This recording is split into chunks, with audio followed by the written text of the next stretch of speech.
Jurnalis media Al Jazeera Anas Al-Sharif meninggal dunia dibunuh pasukan pertahanan Israel atau IDF pada Minggu 10 Agustus malam. Israel menuduh Anas Al-Sharif merupakan bagian dari kelompok militan Palestina.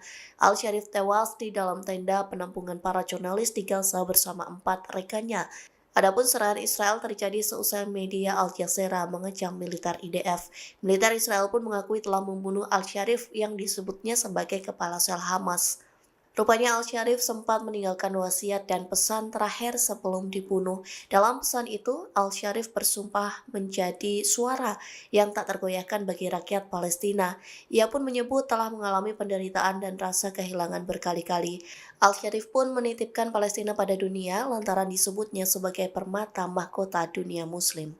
Jurnalis Al Jazeera itu mendesak agar dunia tidak bungkam terhadap kejahatan Israel yang berada di Gaza.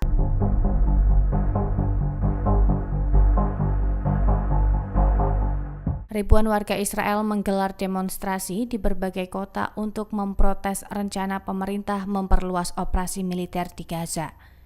Aksi berlangsung usai Kabinet Keamanan pada Jumat 8 Agustus 2025 menyetujui 5 prinsip mengakhiri perang, termasuk penguasaan penuh Gaza. Militer Israel menyatakan siap merebut kota Gaza, namun keluarga sandera khawatir langkah itu membahayakan nyawa orang yang ditahan Hamas. Dari 50 sandera Israel di Gaza, 20 diyakini masih hidup. Mereka mendesak pemerintah memprioritaskan pembebasan sandera sebelum operasi militer diperluas. Kelompok keluarga sandera menilai pertempuran justru menambah resiko bagi sandera dan tentara. Netanyahu menolak kritik dan menegaskan tujuan Israel adalah membebaskan Gaza dari Hamas. Ia percaya langkah itu juga akan membantu menyelamatkan sandera. Sejumlah demonstran di Yerusalem menuntut perang segera dihentikan. Mereka berpendapat penghentian perang dapat membuka jalan bagi pembebasan sandera. Mantan tentara Max Kretsch juga ikut berdemonstrasi dan menyatakan menolak bertugas sejak awal perang. Ia menuding perang ini adalah syarat kepentingan politik. Aksi protes juga digelar di Tel Aviv, dekat markas militer Israel. Beberapa keluarga sandera bahkan menyerukan pemogokan umum. Puluhan ribu orang memblokir jalan-jalan di pusat kota Tel Aviv pada Sabtu malam waktu setempat. Mereka menolak keputusan pemerintah Israel untuk menduduki kembali jalur Gaza serta menuntut sandera segera dipulangkan. Kantor berita Anadolu Agency mengutip laporan Channel 12 Israel yang menyatakan bahwa 60.000 demonstran berkumpul di Hostage Square. Aksi blokade jalan ini merupakan bentuk perlawanan terhadap pemerintahan Perdana Menteri Benjamin Netanyahu. Salah satu demonstran bernama Zabir mengatakan bahwa rencana pendudukan kembali Gaza yang diajukan Netanyahu adalah sebuah jebakan strategis.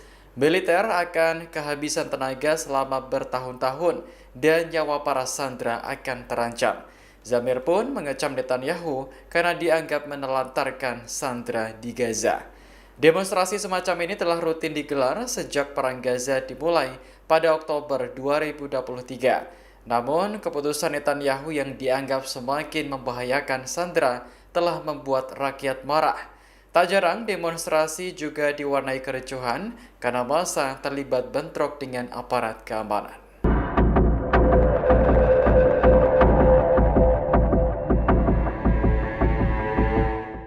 Menteri Keamanan Nasional Israel Itamar Ben-Gvir menyerukan pembubaran segera otoritas Palestina yang berpusat di Ramallah tepi barat. Seruan tersebut disampaikan Ben-Gvir dalam unggahan di akun media sosial X-nya pada Minggu 10 Agustus. Dikutip dari Anadolu Agency, Ben-Gvir meminta Perdana Menteri Israel Benjamin Netanyahu tidak tinggal diam. Pasalnya, muncul laporan di media bahwa Presiden Palestina Mahmud Abbas berencana untuk mengumumkan transformasi otoritas Palestina menjadi negara. Pengumuman tersebut diperkirakan terjadi dalam sidang umum PBB pada September mendatang. Israel telah mengkritik upaya Palestina untuk memperoleh pengakuan internasional atas kenegaraan berdasarkan perbatasan tahun 1967. Para pejabat Israel berulang kali menyerukan sanksi terhadap otoritas Palestina dan menuduhnya melakukan hasutan terhadap Israel. Netanyahu serta para pemimpin lainnya juga menolak status negara Palestina dengan alasan hal itu mengancam keberadaan Israel. Bulan lalu, sebuah konferensi PBB tentang solusi dua negara menyerukan pengakuan penuh atas negara Palestina dan keanggotaan PBB, sebuah langkah yang ditentang oleh Israel dan Amerika Serikat. Saat ini, 148 negara anggota PBB telah mengakui Palestina yang dinyatakan sebagai pengasingan pada tahun 1948.